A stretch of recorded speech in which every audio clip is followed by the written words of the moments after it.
با سلام و خسته نباشید خدمت دوستان عزیز مهربانان. شروع میکنیم با درس 22. خب امروز میخوایم الان میخوایم فعل مدال یا فعل کمکی دورفن و کنن رو بشناسیم.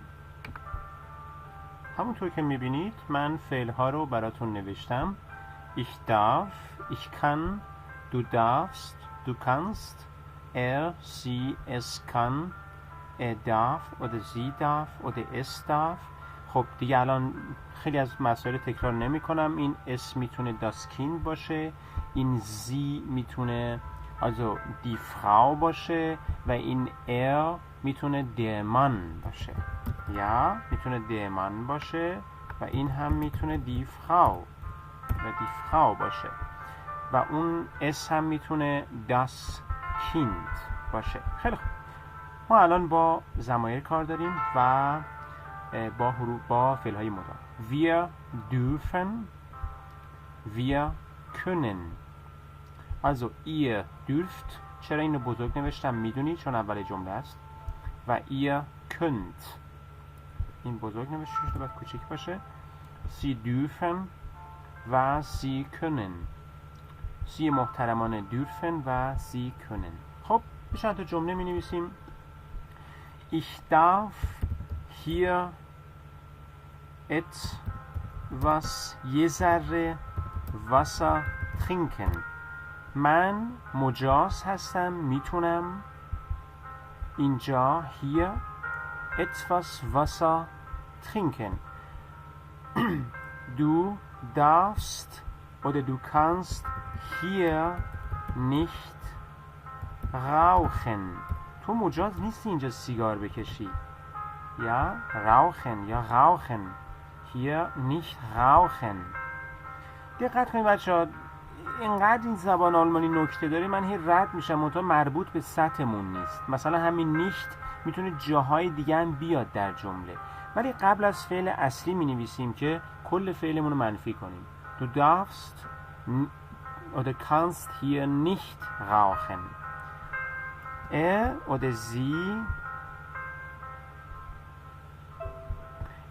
oder sie darf mit mir kommen. خب چرا میه اومد؟ در واقع به خاطر اینکه میت داتیو سازه. ما اینجا ضمیر میش نمیتونیم بنویسیم. حالا این میه نباشه میتونیم بگیم که sie oder es kann oder darf mit mir mit meinem Freund، مثلا با دوست من اون میتونه بیاد. در هر صورت این دم رو دقت بفرمایید، آرتیکل Freund der بوده و میت داتیو ساز بوده، دستور داده به آرتیکل Freund که تبدیل به دم بشه و چون اینجا دم نبوده شده داینم یا ماینم هم میتونه بیاد، آینم هم میتونه بیاد. ولی خب اینجا چون ما مربوط به خودمونه، با من داریم بگیم، من که دیگه اسم نداره که جانشینش بشه، پس ضمیرش رو مستقیم می‌نویسیم، میشه mir. یا میتونیم بنویسیم dir. oder sie oder es kann oder darf mit dir kommen. او مجاز میتونه با تو بیاد. Wir dürfen oder wir können hier schlafen. ما میتونیم اینجا مجاز هستیم اینجا بخوابیم. Ihr könnt oder ihr dürft am Abend nicht Fernsehen. شما شب am Abend oder بهتر بگیم in der Nacht، در شب. Abend تا قبل از خوابه، Nacht دیگه شب همه خوابیدن. nicht Fernsehen. این یه مقدار Fernsehen شما مجاز نیستید تلویزیون نگاه کنید. Fernsehen میشه چی؟ تلویزیون نگاه کردن. حالا اسمش میشه Fernseher. ببینید افش بزرگ شد. بعدا در مورد اینم صحبت خواهیم کرد که از افعال میتونید اسم بسازید. خب من اینو پاک میکنم، یعنی تلویزیون Fernseher. پس ihr dürft oder könnt in der Nacht nicht Fernsehen. شما مجاز نیستید شب تلویزیون نگاه کنید.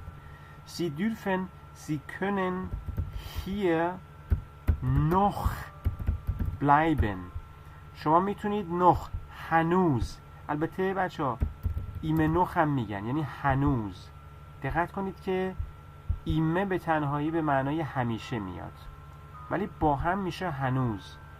پس شما میتونید هنوز یا اینجا هنوز bleiben بمونید. bleiben میشه ماندن دیگه. خب یه مقدارم تیز باشید، مثلا فعل bleiben رو دیگه شما قبلا صرف فعل رو یاد گرفتید دیگه، میشه ich bleibe. دو چی میشه؟ دو bleibst، اینا رو دیگه میدونید. sie es bleibt، اینها رو میدونید دیگه، من صرف نمی کنم اینها رو. خب sie dürfen مثلا nach oder بهتر بگیم ins Ausland fahren. شما میتونید به خارج از کشور سفر کنید. حالا مسافرت، ما بازم فعلای دیگه داریم، مثلا verreisen میشه مسافرت کردن، reisen هم میشه سفر کردن. خب فعلا ما فارن استفاده میکنیم چون میخواد با ماشین یا با قطار بره، میشه fahren. sie dürfen یا sie können ins Ausland fahren. یک نکته رو بگم بچه‌ها، اینجا شما میتونید تمام اینها رو فقط با جابجا کردن فعل کمکی و فاعل سوالی کنید. خیلی خیلی ساده. مثلا همین sie dürfen oder können ins Ausland fahren رو من الان براتون سوالی میکنم. dürfen sie مثلا nach Deutschland fahren؟ این چرا اینجوری شد؟ dürfen sie nach Deutschland fahren؟ شما مجاز هستید به آلمان سفر بکنید؟ من فقط جای این دوتا رو عوض کردم. دقت کردید؟ بسیار بسیار ساده سوالی شد.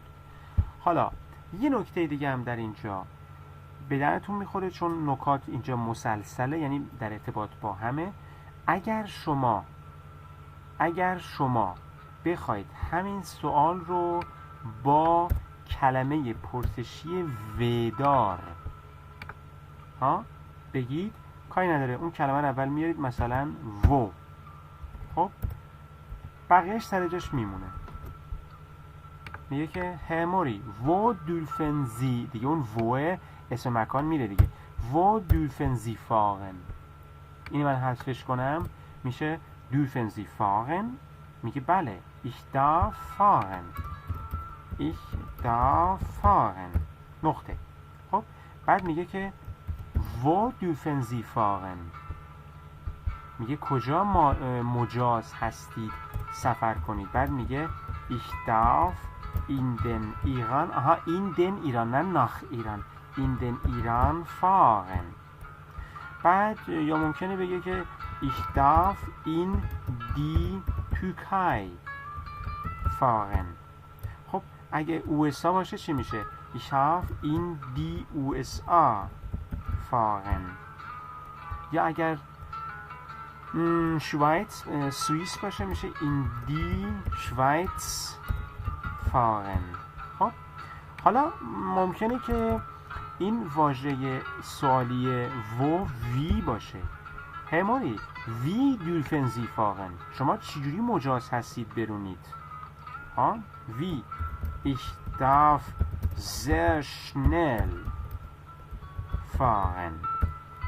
ich darf sehr schnell، زر یعنی خیلی، زر یعنی خیلی، زر طرف خیلی عضو میخوام زر میزنه، خیلی زر، زر یعنی خیلی، schnell یعنی سریع، fahren ich darf sehr schnell fahren.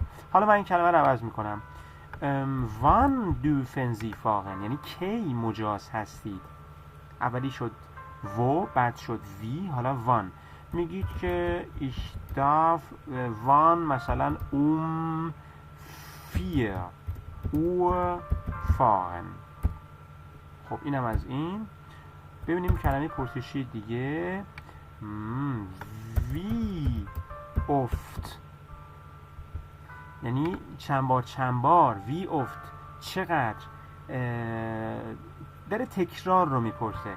شما میگید ich darf zweimal، مال یعنی دفعه، دورم که میدونید دیگه، مال یعنی دفعه، zweimal